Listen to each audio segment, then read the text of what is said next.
પણ તમે સ્વાર્થનું કેન્દ્ર છોડો. આજના દિવસ દરમિયાન તમે 2, 5, 6, 7 જણાને મદદ કરો. તમે તમારું સ્વાર્થનું કેન્દ્ર છોડો અને તમે આજના દિવસે 4, 5 જણાને મદદ કરો. કોઈ દુઃખી હોય તો આશ્વાસન આપો. જે કરવાનું હોય તમે અડધી કલાક એવો સમય આપો કે તમારા સિવાય બીજાને તમે મદદ કરી શકો. એક્સટર્નલ કન્સિડરેશન કહેવાય. આ આપણી આગળ છે. આપણા ઘરના આજુબાજુના જ લોકો આપણાથી પરેશાન છે. આપણા ઘરના જ લોકો આપણાથી જ પરેશાન છે, એ આપણને ખબર નથી. તો એક્સટર્નલ કન્સિડરેશન બીજા લોકોનું તો ક્યાં કરશું આપણે? એટલે પેલું કામ છે એ એક્સટર્નલ કન્સિડરેશન છે. અને આ એક્સટર્નલ કન્સિડરેશન ની અંદર બીજાને મદદ કરવા દ્વારા હું ખુશ થાઉં છું એવી અનુભૂતિ કરવાની છે. એમ કે બીજાને મદદ કરવી એ મારી પોતાની ખુશી જ છે એવી અનુભૂતિ જ્યાં લગીન ન થાય ત્યાં લગીન સાચું નિષ્કામ કર્મ ન થાય. એક ભૂખો માણસ છે અને તમે ખાવાનું આપ્યું, એ બિચારો ઘણા દિવસનો ભૂખો હતો અને તમે આપ્યું અને તમને અંદર જે ખુશી ઇન્સ્ટન્ટ મળે છે, તો આ ઇન્સ્ટન્ટ ખુશીને લેવી એ નિષ્કામ કર્મ છે, એક્સટર્નલ કન્સિડરેશન. એટલે આવું પેલા હૃદય નહીં ખુલે તો આપણું હૃદય જ્યાં લગીન ખુલશે, સ્વાર્થનું કેન્દ્ર છૂટવું એટલે હૃદયનું કેન્દ્ર ચાલુ થવું, ઇન્ટેલેક્ચ્યુઅલ સેન્ટર બંધ થવું. હવે જ્યાં લગીન ભાવનું કેન્દ્ર ચાલુ ન થાય ત્યાં લગીન બીજી સાધના કેવી રીતે થાય? તો એક્સટર્નલ કન્સિડરેશન આપણે દિવસ દરમિયાન કેટલા કરીશ, અથવા ઇન્ટરનલ કન્સિડરેશન કેટલા કરીશ, સ્વાર્થના કામો કેટલા કરીશ?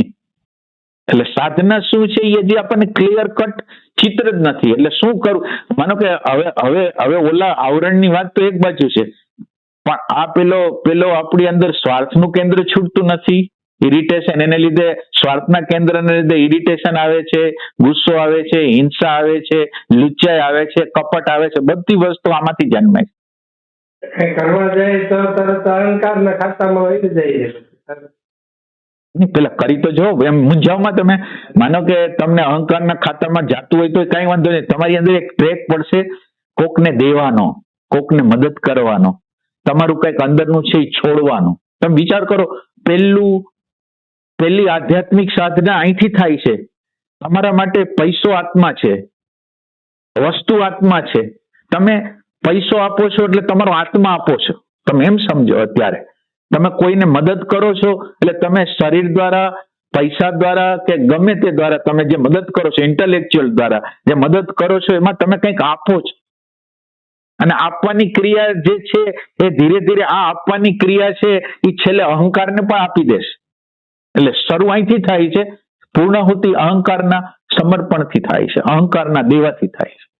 એટલે આ દેવાની પ્રક્રિયા, જે મદદ કરવાની પ્રક્રિયા, એક્સટર્નલ કન્સિડરેશન છે, એ આપણી અંદર જે વસ્તુનું, પૈસાનું મૂલ્ય જે છે એ છૂટવા માંડે અને બીજા પ્રત્યે આપણે વહેવા માંડી.